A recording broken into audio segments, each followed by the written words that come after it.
Hey guys, तो आज हम क्वेश्चन सॉल्व करने जा रहे हैं वर्ड ब्रेक। अब क्वेश्चन में क्या गिवन है? क्वेश्चन में हमको एक स्ट्रिंग गिवन होगी और एक डिक्शनरी गिवन होगी। डिक्शनरी के अंदर डिफरेंट स्ट्रिंग प्रेजेंट होगी और हमको बताना है जो हमको पहले स्ट्रिंग गिवन थी, क्या हम उसे जो डिक्शनरी के अंदर स्ट्रिंग प्रेजेंट है उनका कंकैटिनेशन करके बना सकते हैं, नहीं बना सकते।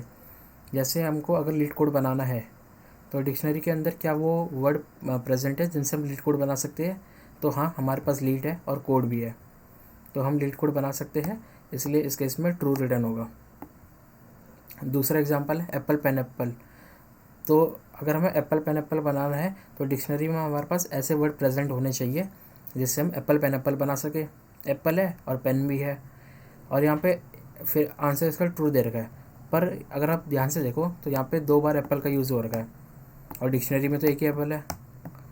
पर हम इस एप्पल को और पेन को भी, मतलब डिक्शनरी पे जितने भी वर्ड गिवन है उनको कितने भी टाइम्स यूज़ कर सकते हैं, और ये क्वेश्चन में गिवन भी है, we can use them multiple times.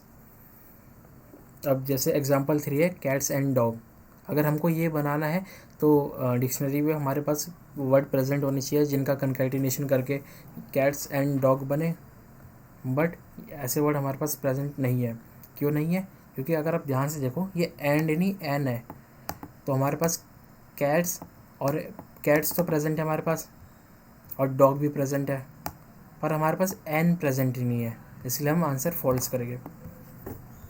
तो ये तो हो गया क्वेश्चन। अब अप्रोच देखते हैं। तो हम क्या करेंगे, देखो मान लो ये स्ट्रिंग गिवन है लीड कोड, हमको ये स्ट्रिंग बनानी है। एक डिक्शनरी में हमको डिक्शनरी गिवन है, मान लो इसके अंदर कुछ वर्ड गिवन है।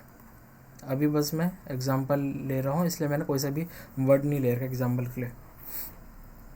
तो अगर मेरे को लीड कोड बनाना है तो क्या क्या पॉसिबिलिटी हो सकती है कि इसके अंदर क्या क्या वर्ड प्रेजेंट हो।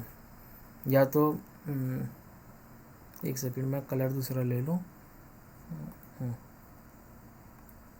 या तो एल प्रेजेंट हो और ई टी कोड प्रेजेंट हो, या तो एल ई प्रेजेंट हो, ई टी कोड प्रेजेंट हो, या तो एल ही प्रेजेंट हो और ई टी कोड ये प्रेजेंट हो, या फिर E T L E code present हो, या फिर L E T C O D E, या फिर L E T C O D E. तो इससे हमारे बहुत सारी पॉसिबिलिटी बन सकती है और हमको क्वेश्चन सॉल्व करने के लिए हर एक पॉसिबिलिटी लेनी पड़ेगी। तो अगर आप ब्रूट फोर्स से ये करोगे तो आपको हर एक सब स्ट्रिंग निकालनी पड़ेगी, उसे कहीं पे स्टोर करना पड़ेगा और फिर चेक करना पड़ेगा कि उससे बन सकती है नहीं बन सकती। ये थोड़ा डिफ़िकल्ट मेथड है। उसकी बजाय अगर हम रिकर्जन यूज़ करें तो रिकर्जन से हमारा जो कोड है बहुत सिंप्लीफाई हो जाएगा। रिकर्जन से हम क्या करेंगे, हम बोलेंगे हम एक एक करके एल से स्टार्ट होने वाली सारी सब स्ट्रिंग लेंगे। एक बार मैं एल लूँगा, एक बार मैं एल ई लूँगा, एक बार मैं एल एल ई लूँगा, एल ई ई लूँगा, एक बार एल ई ई टी, एक बार L E E T C, L E E T C O, L E E C D, ऐसे करके मैं सारी स्ट्रिंग लूँगा एल से स्टार्ट होने वाली, और मैं देखूँगा अगर अगर मेरे पास एल प्रेजेंट है, अगर मेरे पास एल प्रेजेंट है अपनी डिक्शनरी में, तो मैं क्या करूँगा, फर्दर जो स्ट्रिंग बच रखी है उस पर सेम फंक्शन कॉल कर दूँगा। लेट्स से मैं यहाँ पे कोई फंक्शन था सॉल्व, ये कॉल लगा रहा था जिससे हमारा ट्रू या फॉल्स रिटर्न कर रहा था, मतलब जो मेन हमारा फंक्शन था वो सॉल्व है। इनिशियली मैं लीड कोड पास कर रहा था इसमें एज ए स्ट्रिंग। अब मैंने देख लिया कि एल तो प्रेजेंट है मैप में, डिक्शनरी में सॉरी। तो अब मैं क्या चेक करूँगा, क्या ई E T C O D, क्या ये भी प्रेजेंट है, क्या मैं इसे भी ब्रेक करके बना सकता हूँ डिक्शनरी के वर्ड यूज़ करके, इसलिए मैं रिकर्जन कॉल लगा दूंगा इस पर। सिमिलरली अगर मेरे पास एल ही प्रेजेंट है तो मैं ई T C O D E इस पर कॉल लगाऊंगा। एल डबल ई प्रेजेंट है तो T C O D E इस पर कॉल लगाऊंगा।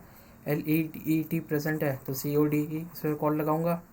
अगर L E T C present है तो ओ डी ई इस पर कॉल लगाऊंगा। L E T C O present है तो डी ई पे कॉल लगाऊंगा। लीड COD प्रेजेंट है तो ई पे कॉल लगाऊंगा। ऐसे करके मैं सारे एल से स्टार्ट होने वाले सब स्ट्रिंग पे कॉल लगाऊंगा। ठीक, अब एक क्वेश्चन आ सकता है कि मैं एल से स्टार्ट होने वाली पे क्यों लगा रहा हूँ, क्योंकि अगर हम हर एक सब स्ट्रिंग को कंसिडर करें तो सब स्ट्रिंग तो कहीं से भी स्टार्ट हो सकती है ना। सब स्ट्रिंग तो हमारी ET भी हो सकती है, TC भी हो सकती है, CO भी हो सकती है, DE भी हो सकती है, DE भी हो सकती है, COD भी हो सकती है, कहीं से भी स्टार्ट हो सकती है ना। कहीं से भी स्टार्ट होगी, कहीं पे भी एंड हो सकती है। अब देखो मैंने L पे क्यों लगाया, इसका एक बहुत सिंपल सी बात है कि क्योंकि मैंने एल पे भी इसलिए लगाया क्योंकि हमारा स्टार्टिंग वर्ड एल था, इसलिए मैंने एल से स्टार्ट होने वाली सारी सब स्ट्रिंग लगाई। जब हम EET पे कोड कॉल लगाएंगे तो ई से स्टार्ट होने वाली जितनी भी सब स्ट्रिंग होगी वो मिल जाएगी मेरे को। जब मैं इस पे कॉल लगाऊंगा TCODE, तो मेरे को T से स्टार्ट होने वाली सब स्ट्रिंग मिल जाएगी। जब मैं CODE पे कॉल लगाऊंगा तो C से स्टार्ट होने वाली सब स्ट्रिंग मिल जाएगी। ऐसे करके मेरे को सारी सब स्ट्रिंग मिल जाएगी। तो अगर मैं इसको थोड़ा सा इसका रिकर्जन ट्री बनाऊं, हालांकि इसका रिकर्जन ट्री बहुत बड़ा बनेगा, मैं बस एक सिंप्लीफाई करना चाहूँगा थोड़ा सा। देखो पहले केस में मेरे को एल मिल गया, मैंने कॉल लगा दी EET CODE पे। दूसरी सब स्ट्रिंग थी LE मिल गया, मैंने ET COD पे कॉल लगा दिया। तीसरी सब स्ट्रिंग थी LEE, ये मेरे को मैप में डिक्शनरी में मिल गया, तो मैंने कॉल लगा दी TCODE। मेरे को LET स्ट्रिंग मिल गई डिक्शनरी में, तो मैंने कॉल लगा दी CODE में।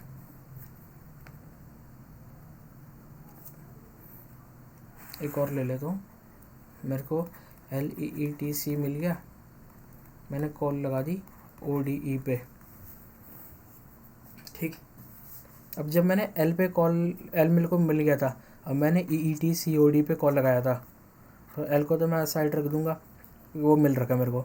अब मैं इसमें भी क्या करूँगा, सेम वही फंक्शन जो तुम्हारी स्टार्टिंग वो होगा ना कैरेक्टर, उससे बनने वाली सारी सब स्ट्रिंग लूँगा मैं। तो मैं क्या करूँगा, एक बार ई ले लूँगा, अगर ई मिल रहा है तो उसके आगे वाली जितनी भी स्ट्रिंग है उस पर कॉल लगा दूँगा, है ना। अगर यहाँ पे मैंने ई ले लिया था, अब मैं क्या लूँगा, ई। अगर ई प्रेजेंट है मैप में तो मैं TCODE पे कॉल लगाऊँगा। अगर EET प्रेजेंट है तो मैं CODE पे कॉल लगाऊँगा। अगर EETC प्रेजेंट है डिक्शनरी में तो ODE पे कॉल लगाऊंगा। ऐसे करके ये फंक्शन कॉल होता जाएगा और मेरे को सारी स्ट्रिंग मिल जाएगी, और ये रिकर्सिवली सॉल्व होता रहेगा। जब मेरे को कोई स्ट्रिंग एम्प्टी मिल जाएगी जिसकी लेंथ एम्प्टी है, अगर हमारी स्ट्रिंग की लेंथ एम्प्टी हो गई तो मैं वहाँ से रिटर्न ट्रू कर दूँगा, क्योंकि भैया एम्प्टी स्ट्रिंग तो मैं बना ही सकता हूँ एम्प्टी मैप से। डिक्शनरी में हमारे पास एक एम्प्टी तो हो गई हमेशा, अगर मेरे को कुछ भी नहीं बनाना तो मैं कुछ भी नहीं यूज़ करके तो बना ही सकता हूँ। तो ये हमारी बेस कंडीशन हो जाएगी। अब ये तो हो गया हमारा लॉजिक। अगर हम इसका कोड देखें तो कोड क्या होगा, एक फंक्शन होगा बूल टाइप का, क्योंकि हम रिटर्न कर रहे हैं या तो ट्रू होगा या फॉल्स होगा। बूल सॉल्व लिख दिया। एक स्ट्रिंग होगी एस जिसमें हमको चेक करना होगा कि ये बन रही नहीं बन रही। साथ में हमारे पास एक डिक्शनरी भी होगा जिसके अंदर वर्ड होगा, है ना। और हमको डिक्शनरी एज एन, जो हमारा क्वेश्चन है उसमें हमको डिक्शनरी एज एन एरे मिल रखा है जिसके अंदर बहुत सारी स्ट्रिंग है। अब हमको हर एक कॉल में चेक करना है कि पर्टिकुलर सब स्ट्रिंग डिक्शनरी में प्रेजेंट है या नहीं है। अगर हम एरे में सर्च करेंगे तो उसकी जो टाइम कॉम्प्लेक्सिटी होगी वो एट मैक्स, अगर हम बहुत ऑप्टिमाइज करके भी करें तो वो लॉग एन हो जाएगी। हम ये नहीं चाहते, तो हम ऐसा डेटा स्ट्रक्चर यूज़ करेंगे जिसके अंदर सर्चिंग कॉम्प्लेक्सिटी थोड़ी कम हो, मान लो बिग O1 हो और बिग O1 जिसके अंदर ऐसा डेटा स्ट्रक्चर जिसके अंदर बिग O1 सर्चिंग कॉम्प्लेक्सिटी हो, वो मैप होता है। तो सिंपली हम मैप यूज़ कर लेंगे। हम मैप में क्या कर लेंगे, हर एक स्ट्रिंग को डाल देंगे। यहाँ पे इंट ले लूँगा मैं, इंट उसकी फ्रिक्वेंसी है। वैसे हर एक स्ट्रिंग सिंगल टाइम ही प्रेजेंट होगी तो फ्रिक्वेंसी हमेशा 1 रहेगी। अगर पर्टिकुलर स्ट्रिंग मैप में प्रेजेंट है तो मतलब वो डिक्शनरी में प्रेजेंट है सिंपली, तो हम बिग O1 में चेक कर सकते हैं, अपना फाइंड ऑपरेशन यूज़ कर सकते हैं। तो कोड पे आ गए।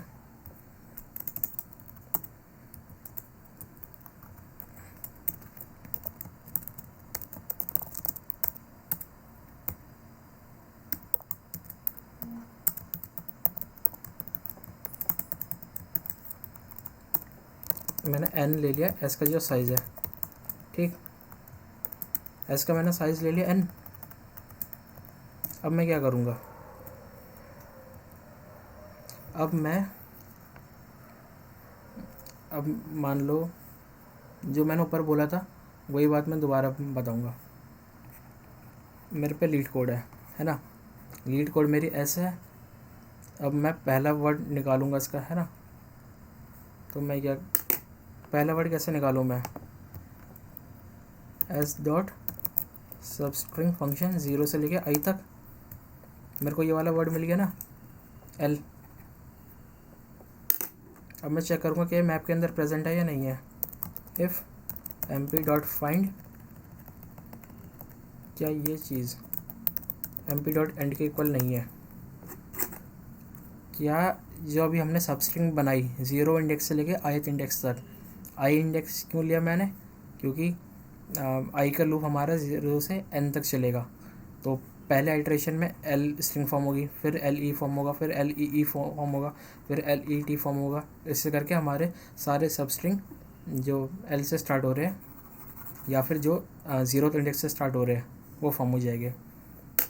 अब हम मैप में चेक करेंगे कि मैप में प्रेजेंट है या नहीं है। अगर वो प्रेजेंट है, अगर वो मैप में प्रेजेंट है तो एक कंडीशन तो सेटिस्फाई होगी। हम बेसिकली 2 कंडीशन चेक करते हैं ना, या तो स्ट्रिंग प्रेजेंट है, और अगर है तो जो हमारा फंक्शन है उस पर कॉल कर दो। अगर ये भी रिटर्न ट्रू करता है और ये भी प्रेजेंट है, तब तो हमारी जो टोटल पूरी स्ट्रिंग थी वो हम बना सकते हैं। तो क्या करूँगा मैं, एंड सॉल्व। अब सब स्ट्रिंग निकालेंगे, s डॉट सब स्ट्रिंग i से लेकर, दूसरी स्ट्रिंग क्या होगी, i से लेकर n माइनस आई, है ना। अगर हमारा साइज़ कितना है इसमें 8, और मैं अभी i मेरा यहाँ पे है 1।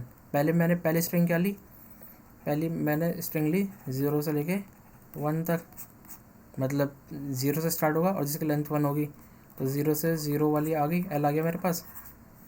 अब मैं दूसरा लूँगा i से लेके ith इंडेक्स से लेकर 1th इंडेक्स से लेकर कितना, जो इसके लेंथ होगी n माइनस आई, तो ये वाली स्ट्रिंग आ जाएगी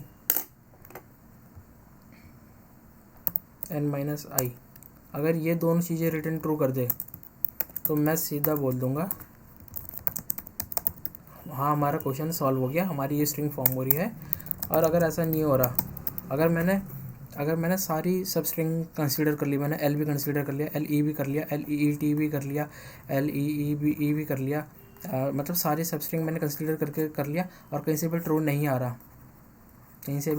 रहा, तो मैं आखिर में सीधा फॉल्स रिटर्न कर दूंगा, बोल दूंगा अब तो बन ही नहीं सकता। क्योंकि अगर स्टार्टिंग से ही नहीं बना तो बीच वाले अगर बन भी रहोगे तो उनका क्या फ़ायदा। अगर मान लो लीड कोड था, है ना, मेरा LEE नहीं मिला मेरे को, LEE ये ही स्ट्रिंग अगर मैप में प्रेजेंट नहीं है, तो अगर TCOD भी प्रेजेंट होगा तो मेरा क्या फ़ायदा, मेरे को तो ये मिला ही नहीं ना, तो हमें पूरी स्ट्रिंग तो बनेगी नहीं, तो मैं सिंपल रिटर्न फॉल्स कर दूंगा। अब बेस कंडीशन क्या होगी, बेस कंडीशन के लिए मैं दोबारा से रिकर्जन ट्री बना देता हूँ just for better understanding. Leet code था, हमने एल ले लिया, हमने ETCOD पे कॉल लगा दी। हमने एल तो ले ही रखा था, हमने ई भी ले लिया। हमने ETCOD पे कॉल लगा दी, हमने एल ले लिया था, ई ले लिया था, ई दोबारा ये वाला ई भी ले लिया। अब मैंने TCOD पे कॉल लगा दी, फिर यहाँ से यहाँ पे, फिर मैंने एल ले लिया, ई ले लिया, ई ले लिया, टी ले लिया, CODE पे कॉल लगा दी। एल ले लिया, ई ले लिया, ई ले लिया, टी भी ले लिया। अब सी भी मिल गया मेरे को अगर, तो ODE पे कॉल लगा दी। ODE के बाद क्या कॉल लगेगी, ओ भी मिल गया, DE पे कॉल लगा दी, डी भी मिल गया, मान लो ई पे कॉल लगा दी, ई भी मिल गया। अब फर्दर कॉल लगा दी। फर्दर कॉल क्या लगाई हमने, एक ऐसी स्ट्रिंग पास करी जिसकी लेंथ ज़ीरो, और ज़ीरो स्ट्रिंग हमको पता है अगर किसी की लेंथ ज़ीरो है तो वो तो हम बिना कुछ यूज़ करे ही बना सकते हैं। मैप में कुछ प्रेजेंट हो या ना हो हम बना सकते हैं। तो ये बेस कंडीशन होगी, अगर लेंथ हमारी स्ट्रिंग की ज़ीरो है तो हम वहीं से रिटर्न ट्रू कर देंगे।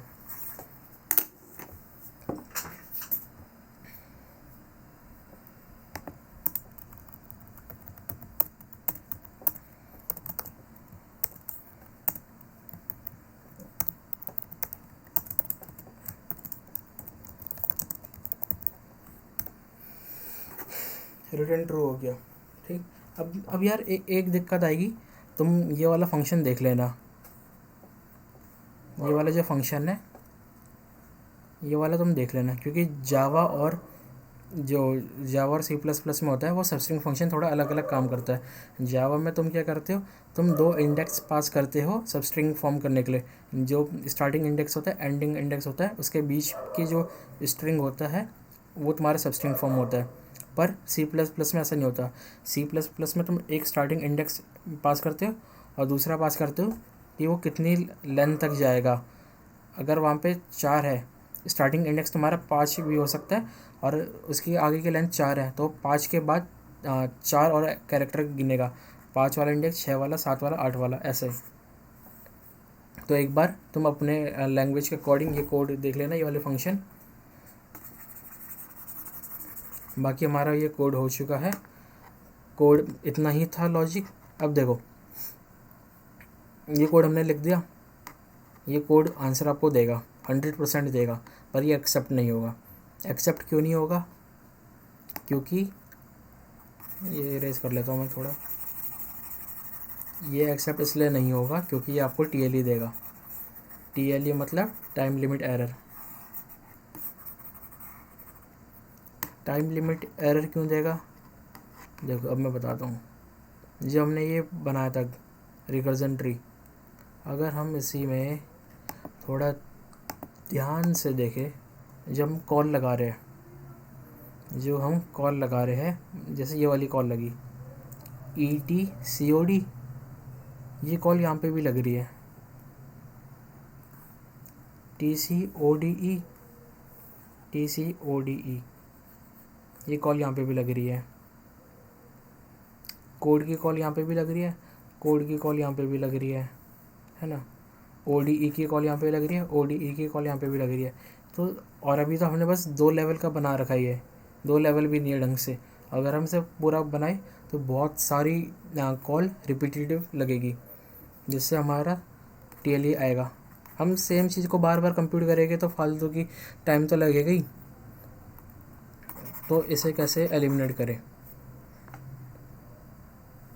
हम क्या करेंगे, जब हमको देखो हमने एक सेकंड कलर दोबारा ले लेता हूँ अच्छा सा कोई।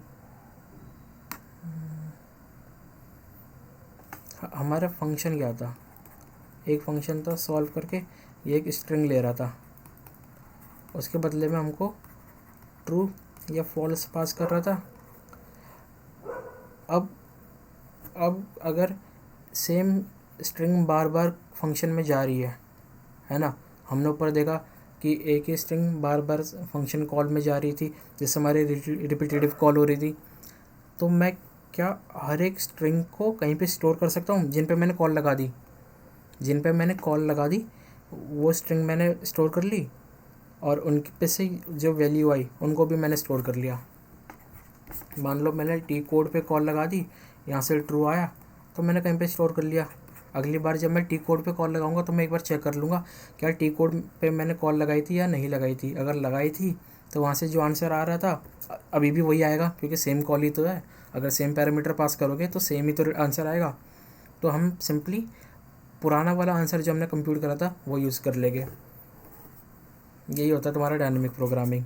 अब हम इसमें कौन सा डेटा स्ट्रक्चर यूज़ कर सकते हैं, तो हम क्या कर रहे हैं, हम एक स्ट्रिंग को एक बूलियन टाइप की वैल्यू के साथ मैप कर रहे हैं। क्योंकि हम मैप कर रहे हैं तो मैप का ही यूज़ कर लेते हैं। मैप स्ट्रिंग बूल, डीपी रख लिया नाम। जैसे ही हमको कोई स्ट्रिंग पूरी कंप्यूट हो गई तो हमने लिख दिया टी कोड, यहाँ से जो आंसर आया लेट से ट्रू आ गया, तो हमारे ये डीपी वाले डेटा स्ट्रक्चर के अंदर स्टोर हो गया। कोड आया, कोड की वैल्यू जो आई हमने वो स्टोर कर ली। ऐसे कर करके हमने डीपी में सब स्टोर करते गए, जिससे हमारी फर्दर कॉलिंग, रिपीटेटिव कॉलिंग बच गई। अब देखो कोड में कैसे इम्प्लीमेंट करेंगे। कोड में हम एक ग्लोबल बना लेंगे मैप स्ट्रिंग बूल डीपी, और जब भी हम यहाँ पे आए इफ़ डीपी डॉट फाइंड जो हमारी स्ट्रिंग थी string S not equal to DP dot end, तो हमने क्या कर दिया, जो हमको वहाँ पे आंसर मिला था है ना वो रिटर्न कर दिया। अब क्योंकि मैं डीपी से आंसर रिटर्न कर रहा हूँ तो डीपी में स्टोर भी कराना पड़ेगा है ना, तो मैं यहाँ पे लिख दूँगा डीपी एस और यहाँ पे भी डीपी एस,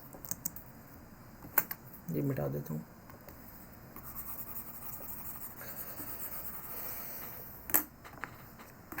तो हमने अब अपने कोड के अंदर रिकर्जन भी ऐड कर लिया, मेमोराइजेशन भी ऐड कर ली। अब हमारा कोड बिल्कुल चलेगा क्या, दौड़ेगा बिल्कुल, एक बारी में एक्सेप्ट हो जाएगा। एक बार मैं तुमको इसका कोड दिखा देता हूँ।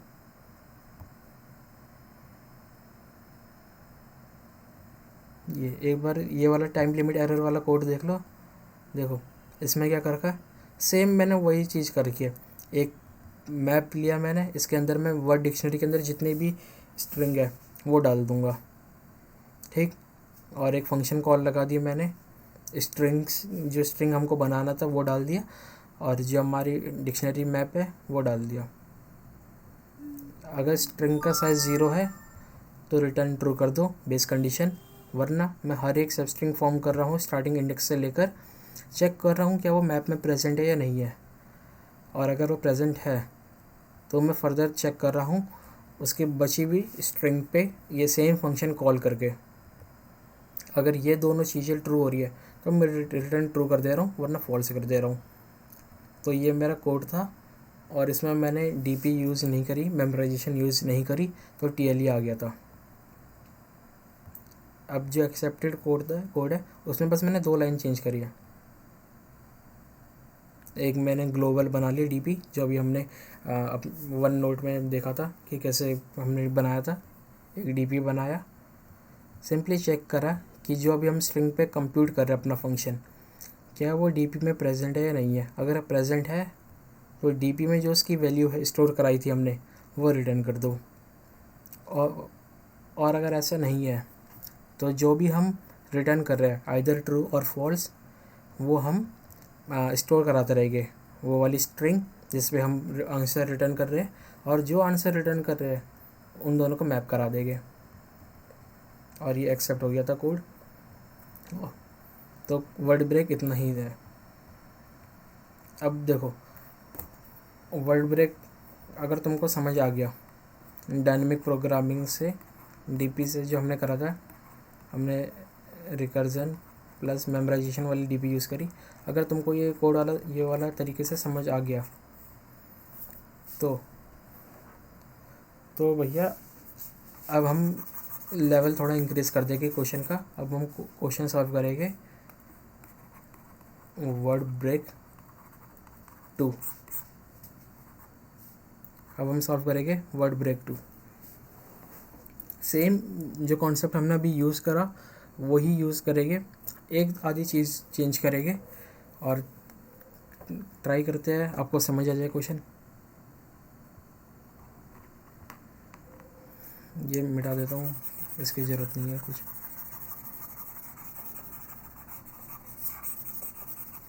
देखो क्वेश्चन क्या है, वर्ड ब्रेक 2 हार्ड लेवल का क्वेश्चन है, पर बिल्कुल भी हार्ड नहीं है ये।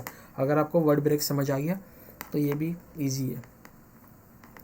हमको क्या कर रखा है, हमको स्ट्रिंग गिवन है, डिक्शनरी गिवन है। डिक्शनरी के वर्ड का यूज़ करके अगर हम स्ट्रिंग बना पा रहे हैं तो इस बार हमको ट्रू फॉल्स रिटर्न नहीं करना, इस बार हमको वो वाले वर्ड रिटर्न करने हैं जिनसे हम बना पा रहे हैं। और हर एक वर्ड के बीच में स्पेस होगा ताकि जैसे हम डिस्टिंग्विश कर पाए कि कौन सा वर्ड हमने यूज़ करा डिक्शनरी में। अगर हम सारे ही डिक्शनरी के वर्ड को बिना स्पेस के डाल दें तो हमको तो पता ही नहीं चलेगा कि हमने क्या वर्ड यूज़ करा। हमने जो अगर कैट्स एंड डॉग है तो मैंने किससे बना रखा, अगर मैं स्पेस ही ना डालूं तो मेरे को पता कैसे चलेगा कि मैंने इसे इससे बना रखा है, या मैंने इसे इससे बना रखा है, या मैंने इसे इस वाले स्ट्रिंग से बना रखा है। तो ऐसे हमको सारे आंसर देने के लिए बीच में स्पेस ऐड करना पड़ेगा। तो यही कॉन्सेप्ट है क्वेश्चन का।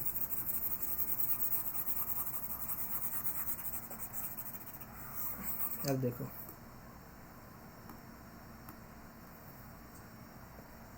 अब हम इसे सॉल्व कैसे करेंगे। हम क्या कर सकते हैं, लॉजिक तो पूरा वही है, लॉजिक जो अभी हमने यूज़ करा था सिर्फ वही है, बट हमको एक दो चीज़ें और देखनी है। जब भी हम फंक्शन कॉल करें तो हम जिन जिन मैप में से, डिक्शनरी में से जिन जिन स्ट्रिंग का हमने यूज़ कर लिया उनको कहीं पे स्टोर कराते जाए।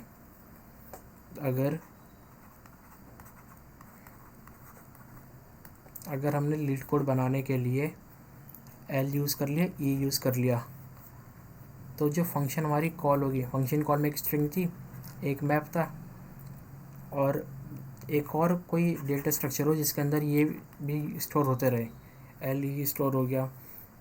या तो तुम कोई वेक्टर ले लो, वेक्टर ऑफ स्ट्रिंग, या फिर तुम कोई स्ट्रिंग ही ले लो जिसके अंदर तुम एल ऐड करा दो, स्पेस ई ऐड करा दो।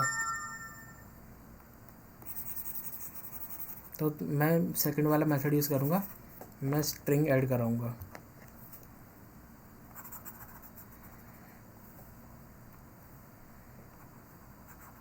मैप स्ट्रिंग डेटा टाइप का str,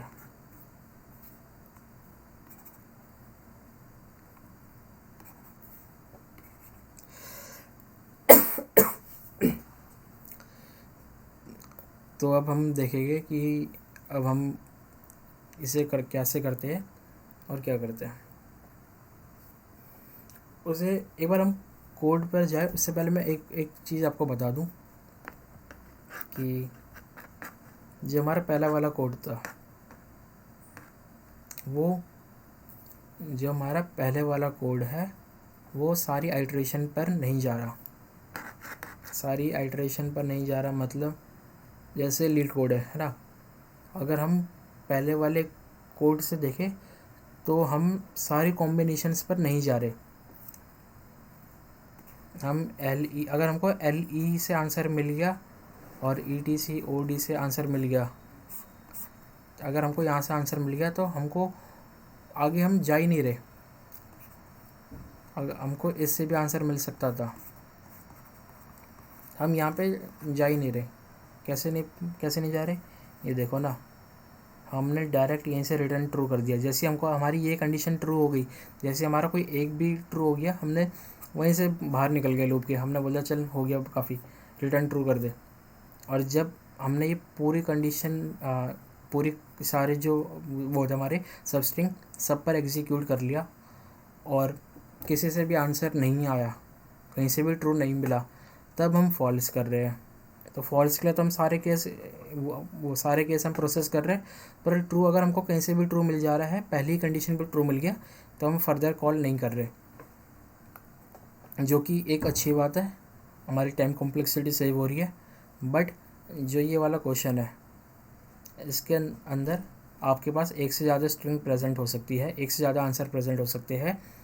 तो मतलब आपको पहले ही आंसर पे रिटर्न नहीं करना, आपको पहले ही आंसर पे रिटर्न नहीं करना, आपको फर्दर आंसर भी कंप्यूट करने हैं। तो एक ये चेंज करना पड़ेगा हमको कोड में।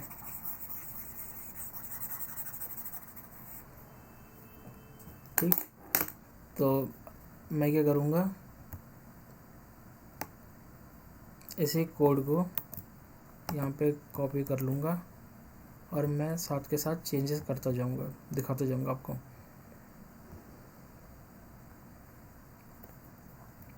अब मैं पहले क्या करता, मैं सीधा इफ़ वाली कंडीशन सेटिस्फाई हुई तो वहीं से रिटर्न ट्रू कर दूँगा। अब मैं रिटर्न ट्रू के जगह मैंने एक आंसर ले लिया बूल टाइप का, जिसकी वैल्यू इनिशियली फॉल्स है, और मैं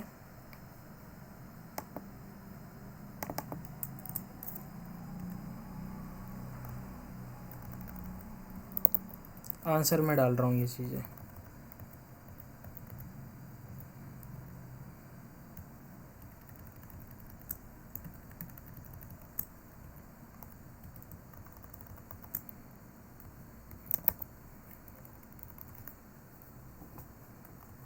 इसे यहाँ से हटा सकता हूँ मैं, क्योंकि मैं बाद में कॉल लगा रहा हूँ। हाँ देखो, जब इस चीज़ से क्या हुआ, मैंने एक ये लाइन चेंज करी, एक ये वेरिएबल ऐड करा, एक ये लाइन चेंज करी और एक ये करा।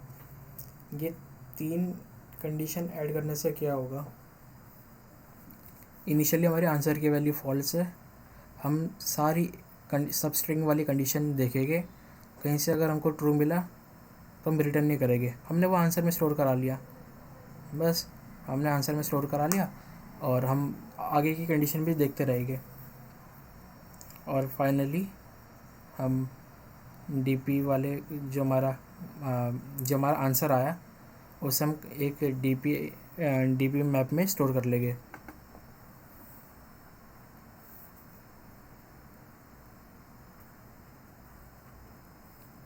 एक और बार बताता हूँ, अगर आप कंफ्यूज हो रहे हो तो एक और बार बता देता हूँ मैं। अभी हमने क्या करा, देखो मान लो एल मेरे को मिल गया और EET कोड भी मिल गया मेरे को, है ना।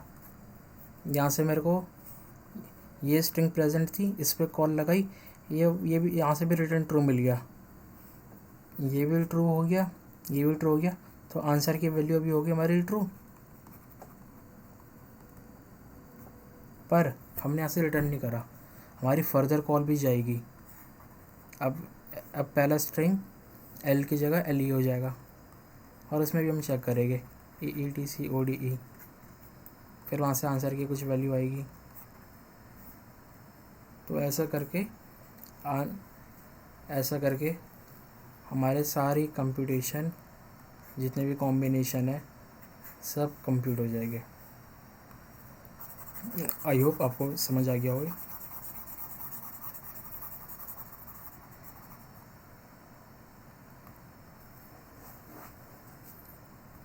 अब दूसरी बात, हमको एक जो हम मैप में से स्ट्रिंग यूज़ कर ले रहे हैं, उनका कहीं पे हमको स्टोर करना पड़ेगा। तो अरे मैंने मैप भी नहीं लिया था, मैप भी तो लेना ज़रूरी था, कोई नहीं। अब मैंने एक स्ट्रिंग ले ली STR, ठीक। अब मैं क्या करूँगा, जैसे ही मैं कॉल लगा रहा हूँ, मैं एक नई स्ट्रिंग बना लूँगा, इनिशियली एम्प्टी होगी। अब नई स्ट्रिंग क्या बनेगी मेरी, मान लो मैंने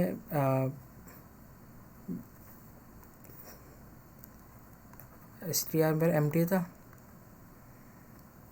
अब मेरे को मैप में मैंने चेक करा क्या लीड कोड में से एल प्रेजेंट है या नहीं है। अगर एल प्रेजेंट है मैप में तो मैं एल डाल दूँगा स्ट्रिंग में।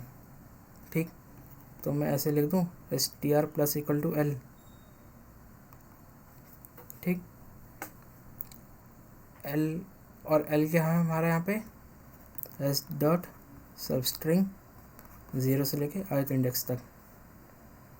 इससे क्या होगा, एक बार हमारा सब str क्या हो जाएगा, एल हो जाएगा, दूसरी बार एल हो जाएगा, तीसरी बार एल ई हो जाएगा, एल ई टी हो जाएगा।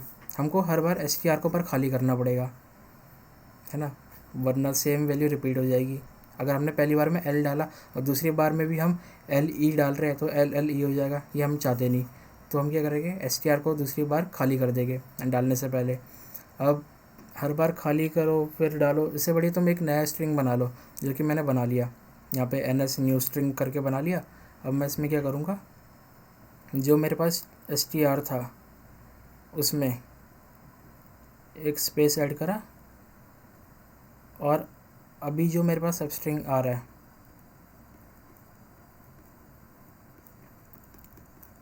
वो ऐड कर दिया। ठीक, और जो मेरा सॉल्व फंक्शन होगा, यहाँ पे मैप भी था। अब मैं यहाँ पे क्या str भेजूँगा, नहीं, मैं यहाँ पे ns भेजूँगा, न्यू स्ट्रिंग भेजूँगा मैं यहाँ पे। अब अगर तुमको अभी भी कन्फ्यूज़न है थोड़ी सी, तो मैं इसे एक बार हल्का सा फिर से क्लैरिफाई करता हूँ।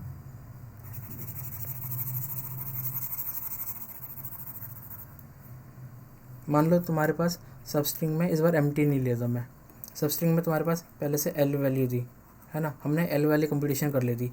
अब मेरी स्ट्रिंग थी EETCODE।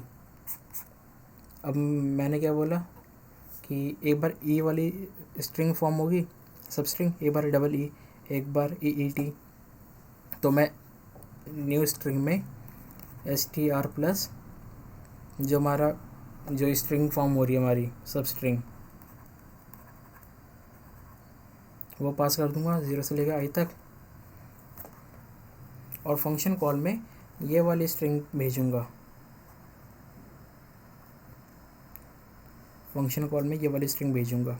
अब डिफरेंट कॉल में क्या होगा, पहले एल तो था str, एक बार substring s dot substring 0 से i लगा तो ई मिल गया, दूसरी बार एल तो सेम ही रहेगा, इस बार ई मिल जाएगा, फिर एल ई टी मिल जाएगा। ऐसे करके हमको सारी सब स्ट्रिंग मिल जाएगी और हम ns में करके भेज सकते हैं, जिससे हमारा क्वेश्चन सिंपल हो जाएगा।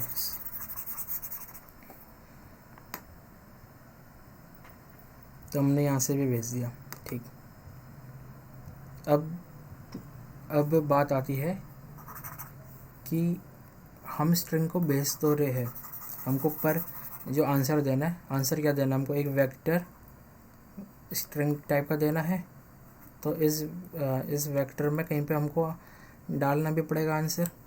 कहाँ पे डालेंगे हम आंसर को, तो ये वाली जो कंडीशन होगी, जो हमारी बेस कंडीशन होगी, वो होगी हमारी जो पहले से हमारी बेस कंडीशन थी, यानी n = 0 पे।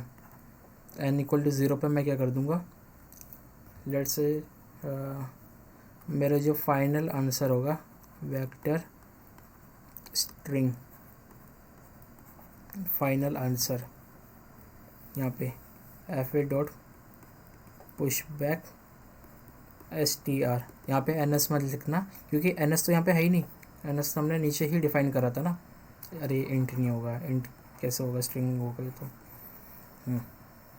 यहाँ पे हम fa dot push back str करेंगे। ठीक, बहुत सही, बहुत सही। यही हमारा कोड है, यही हमारा कोड हमको आंसर देगा। इसमें भी एक हल्की सी गलती है, अगर तुम गलती बता पा रहे हो तो बहुत सही, अगर तुम गलती नहीं बता पा रहे तो भी कोई दिक्कत नहीं, क्योंकि वो बहुत माइन्यूट सी गलती है। ये एक्चुअली ये वीडियो काफ़ी लंबी हो गई है और ये कोड भी है, क्वेश्चन थोड़ा सा है टफ, तो इतनी छोटी छोटी डिटेल्स पर फोकस करना थोड़ा मुश्किल है। गलती ये है कि हम str प्लस सबस्ट्रिंग कर रहे हैं यहाँ पे एक स्पेस देकर। जब हमारा str एम्प्टी है तो मैं एम्प्टी प्लस एक स्पेस प्लस l कर रहा हूँ, अगर हमारा l पहला कैरेक्टर है, फिर मैं le कर रहा हूँ। पर जो हमारा आंसर है उसमें स्टार्टिंग में कोई एम्प्टी स्पेस नहीं है और न लास्ट में, बस बीच बीच में। तो मेरे को बस यहाँ पे एक हल्की सी कंडीशन लगानी है और कुछ नहीं। यहाँ पे मैं अगर एक कंडीशन लगा दूँ, कंडीशन होगी मेरी ये वाली लाइन को कमिट करके कंडीशन होगी, मैं यहाँ पे लिखता हूँ, अगर मेरा str का साइज़ 0 है, वरना क्या अलग, अगर मेरा str का साइज़ 0 है तो मैं सिंपली जो हमारी सबस्ट्रिंग बनी थी वो पास कर दूं, है ना, क्योंकि अभी तो हमारा जो सबस्ट्रिंग है, जो सबस्ट्रिंग फॉर्म होगी वो सबसे पहले कैरेक्टर स्टार्टिंग पे आएगी, तो उसके आगे स्पेस लेने की ज़रूरत नहीं है। अगर str का साइज़ 0 नहीं है, मतलब str में कुछ भी वैल्यू है, le है, कुछ भी है, l है, le है, तो हम तब स्पेस देंगे str के बीच में और अपने जो सबस्ट्रिंग फॉर्म हो रही है उसके बीच में। ns equal to str plus space plus s dot. तो ये कंडीशन ऐड करनी पड़ेगी हमको कहाँ पर, यहाँ पर। मैं अभी ये मिटा देता हूँ ऊपर से, ये थोड़ा सा खिचड़ी बन गई है।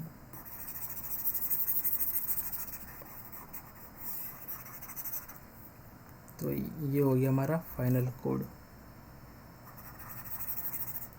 यहाँ पे पुश बैक वाला फंक्शन लिख देता हूँ, fa dot push back str not s तो हमारी जो स्ट्रिंग बनानी है वो है, str वो है जो अभी तक हमने डिक्शनरी में से वर्ड यूज़ कर लिए। तो ये मेरा कोड हो गया। एक बार मैं एक्चुअल कोड दिखा देता हूँ जो मैंने सबमिट करा है।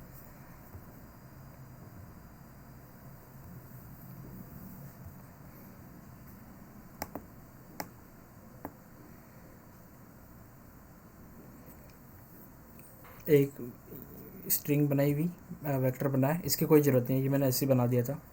एक मैंने मैप बनाया MP नाम से, इसके अंदर हमारी जो डिक्शनरी के जितने भी वर्ड है वो ऐड करूँगा, जो हमने पिछले वाले कोड में भी करा था। एक str को मैंने इनिशियली एम्प्टी रखा और जो हमारा आंसर आया वो मैंने कहीं पे स्टोर करा लिया। इस बार हमको रिटर्न ट्रू या फॉल्स नहीं करना, इसलिए मैंने इसको सिंपली रिटर्न नहीं करा। एम्प्टी स्ट्रिंग पास करी, जो स्ट्रिंग बनानी है वो पास करी, डिक्शनरी पास कर दी।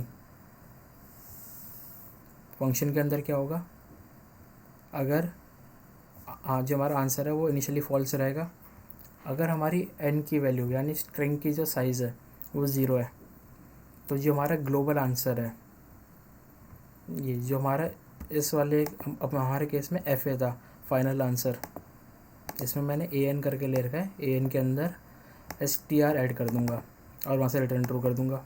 अगर dp में पहले से प्रेजेंट है तो dp से ही वैल्यू रिटर्न करा लूँगा, वरना एक सब स्ट्रिंग निकाली, एक नई स्ट्रिंग बनाई, सब स्ट्रिंग का साइज़ अगर नहीं, सब स्ट्रिंग नहीं, जो स्ट्रिंग अभी तक हम फंक्शन में कॉल कर रहे हैं, जो जो डिक्शनरी के वर्ड हमने यूज़ कर लिए, अगर उसका साइज़ 0 है, यानी कि अभी हमने कोई सा भी वर्ड यूज़ नहीं करा, और जो वर्ड हम अब ऐड करेंगे वो पहला होगा, स्टार्टिंग स्ट्रिंग होगा, उसमें स्पेस नहीं डालेंगे। अगर ऐसा नहीं है तो अभी तक जो स्ट्रिंग str बना था उसमें, और जो अभी हमारा सब स्ट्रिंग बनाया उसके बीच में स्पेस डाल देंगे, ऐसे हमारा नया स्ट्रिंग बन गया। वरना और नहीं, जब ये सारी कंडीशन हो गई हमारी, तब हम अपनी जो हमारी बेसिक कंडीशन थी कि मैप के अंदर फाइंड करेंगे क्या ये सब स्ट्रिंग फॉर्म हो रहा है या नहीं हो रहा, और अगर फॉर्म हो रहा है तो फिर सॉल्व फंक्शन कॉल कर देंगे। इस बार हम ns पास करेंगे न्यू स्ट्रिंग, आंसर मिल जाएगा तो आंसर को स्टोर करा लेंगे। आंसर अगर ट्रू आ गया तो ट्रू को आंसर में स्टोर करा लेंगे, और ये आंसर को हम dp मैप में स्टोर करा लेंगे। बस यही कोड है। तो आशा करता हूँ आपको ये दोनों वीडियो समझ आ गई हो। थोड़ी सी टफ है, अगर नहीं समझ आई तो एक और बार देखो, मैंने पूरी कोशिश करी है समझाने की। एक बार अगर आपको वर्ड ब्रेक क्वेश्चन समझ आ गया तो फिर वर्ड ब्रेक से वर्ड ब्रेक 2 बनाना काफ़ी आसान है।